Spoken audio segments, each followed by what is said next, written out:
Setelah memesan makanan mereka beberapa waktu yang lalu, keduanya hampir selesai makan. Saya dapat memberitahu, dia bersenandung, menyeka mulutnya dengan kain. Livia tersenyum pada keterus-terangannya. Dia sadar kakek mulia bukan tipe pria yang menghibur orang atau menawarkan kata-kata baik kepada mereka. Dia menunjukkan kasih sayang dan kebaikannya terhadapnya dalam tindakan yang disengaja dan kecil yang sulit ditangkap tanpa memperhatikan dengan seksama. Dia tidak keberatan dengan perilakunya. Kamu mengenakan pakaian yang cukup profesional hari ini. Kakek mulia Rahman menunjuk, menatap blus putih dan celana hitamnya. Ya, aku sudah menduga kamu akan menjebak saya dalam pertemuan seperti biasa ketika kamu mengundang saya ke restoran yang dekat dengan perusahaan. Kakek mulia Rahman tertawa, suaranya hangat dan hangat. Sepertinya kamu sudah mengetahui rencanaku. Tapi tidak hari ini, sayang. Ini tidak lebih dari makan siang biasa. Dia tersenyum, meletakkan cangkir tehnya. Livia perlahan mengangguk dan dalam 30 menit berikutnya, mereka melakukan percakapan singkat selama beberapa hari terakhir bahwa kakek Rahman sedang berada di luar kota. Setelah makan siang, Livi kembali ke rumah untuk mengulangi rutinitas duniawi yang sama. Tidak ada yang menarik dalam hidupnya. 2 tahun lalu, hidupnya berada di sekitar Tio Brahmantio dan tidak ada yang lain. Jadwalnya dulu dipenuhi dengan mengerjakan dokumennya, mengajukan kontraknya, membuat rencana bisnisnya, dan menghabiskan sepanjang hari untuk membantunya menjalankan perusahaannya. Livia melangkah keluar dari taksi dan mempercepat langkahnya ketika dia menyadari langit berubah menjadi gelap. Begitu dia melangkah ke lobi besar kompleks Artara, hujan turun. Dari tetesan kecil menjadi badai saat guntur bergemuruh di kejauhan, hujan menjadi hujan lebat. Melangkah ke dalam lift, Livia terkejut melihat nyonya rumah penunggu lift yang sama. "Selamat siang, Nona Rahman," wanita itu menyapa, membungkuk di hadapannya. "Selamat siang juga untukmu." Livia menawarkan senyum hangat kepada nyonya rumah penjaga lift yang menekan tombol ke lantainya. "Bagaimana harimu? Kuharap pekerjaan ini tidak terlalu melelahkan." Livia berbasa-basi dengan nyonya rumah yang langsung membalas. "Tidak apa-apa, tidak ada yang luar biasa. Selain berdiri sebentar, itu tidak seburuk pekerjaan saya sebelumnya." Nyonya rumah penjaga lift dengan senang hati menjelaskan. Dari semua orang kaya yang masuk dan keluar dari liftnya, tidak ada dari mereka yang mau tersenyum dan berbicara dengannya seperti Livia. Dia sangat senang memiliki seseorang untuk diajak bicara dalam pekerjaan yang begitu membosankan dan melelahkan. Harus berdiri hampir sepanjang hari sangat melelahkan, tetapi berbicara dengan Livia membuatnya sangat energik. Ketika dia mendengar desas-desus tentang Livia dan cara dia dulu berperilaku, dia sedikit terpengaruh oleh pendapat pekerja lain.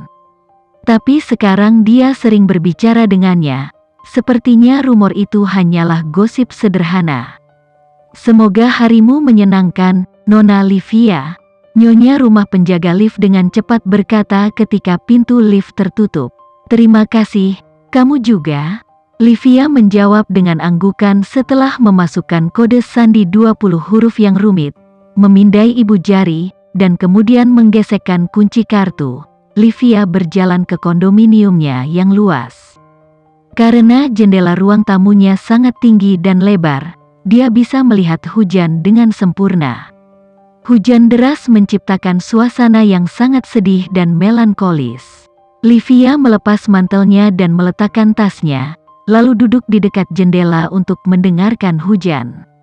Suara hujan begitu menenangkan, Livia merasa ingin memainkan melodi untuk mengiringinya.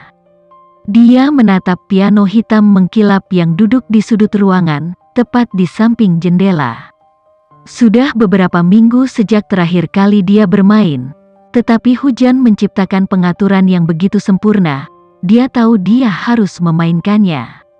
Livia bangkit dari posisinya dan duduk di depan piano. Mengambil napas dalam-dalam dan tenang, dia menutup matanya. Mengikuti tempo hujan, dia membiarkan jari-jarinya yang ramping memandu dirinya sendiri di atas piano. Dalam keadaan trance, dia membiarkan dirinya memainkan semua jenis lagu sedih, dimulai dengan Mozart lalu diakhiri dengan Beethoven. Dalam hiruk-pikuknya bermain piano, pikirannya mulai mengembara. Sekali waktu, dia adalah seorang ahli piano. Sebelum kelahiran Leonie Rahman dan pengabaian ibunya, Livia adalah seorang pianis pemenang penghargaan yang penampilannya memukau orang-orang hingga menangis. Dia dulu dikelilingi oleh deretan piala, spanduk, dan penghargaan yang tak ada habisnya yang didedikasikan untuknya. Setiap kompetisi yang dia ikuti akan menjadi kemenangan yang mudah. Ketika Leonie ditemukan juga sebagai anak ajaib, Livia sangat gembira. Karena dia sangat mencintai adik perempuannya. Begitu dia menggendongnya saat masih bayi, dia ingin mengajari Leonie seni piano. Itu semua menyenangkan dan permainan berhenti sampai Leonie dibandingkan dengan kakak perempuannya. Setelah itu, Leonie berhenti bermain piano dan mengunci diri di kamarnya. Livia sangat sedih mendengar berita itu dan memutuskan yang terbaik adalah tidak mengalahkan adik perempuannya. Jadi, pada usia muda 14 tahun, dia menghentikan karirnya yang berkembang pesat. Melangkah ke dalam bayang-bayang, dia membiarkan adik perempuannya menjadi pusat perhatian. Dan bagaimana Leonie membalasnya? Dengan sengaja memamerkan kasih sayang orang tuanya di depan Livia yang tidak mendapatkannya. Tidak hanya itu, Leonie juga memilih Marisa daripada kakak perempuannya. Tidak akan pernah lagi, Livia bergumam pada dirinya sendiri ketika dia merasakan rasa sakit yang menusuk dari pengkhianatan. Saat detik berubah menjadi menit dan menit menjadi jam, Livia berlatih dari matahari terbenam hingga tengah malam. Dia bermain tanpa henti sampai jari-jarinya sangat sakit, hampir tidak bisa bergerak. Dia begitu berkonsentrasi pada piano, dia tidak menyadari tangannya yang gemetar dan keringat dingin di dahinya. Segera, dia jatuh ke piano, matanya menatap ke jendela. Dengan cahaya bulan menyinari kulitnya yang tembus cahaya, dia tertidur lelap diganggu oleh mimpi buruk. Livia mengerang pada dirinya sendiri ketika dia dengan grogi bangun keesokan paginya, tubuhnya sakit lagi. Aku harus menghentikan kebiasaan buruk tidur di permukaan yang acak. Dia menghela nafas setelah menyadari dia tertidur di piano. Berdiri, dia meregangkan tubuhnya, merasakan kekakuan di persendiannya semakin dia meregangkan. Setelah menyikat gigi dan mandi pagi, dia menyiapkan sarapan ringan untuk dirinya sendiri. Dia duduk di meja konter yang menghadap ke ruang tamu dan jendela. Mengayunkan kakinya, dia menyesap kopi paginya dan membaca koran harian. Dia mengerang ketika teleponnya tiba-tiba mati. Siapa yang akan menelepon begitu pagi? Saat itu hampir pukul 7. Matanya berkedip karena terkejut ketika dia melihat ide penelepon Ruby Tan. Begitu dia mengangkat, suara panik Ruby Tan berbicara di telepon. "Livia, apa golongan darahmu?" Ruby Tan bergegas keluar, melewatkan segala macam salam. Wajah Livia berubah serius. Rubinya tidak akan pernah melewatkan sapaannya yang biasa kecuali sesuatu yang mengerikan dan penting telah terjadi.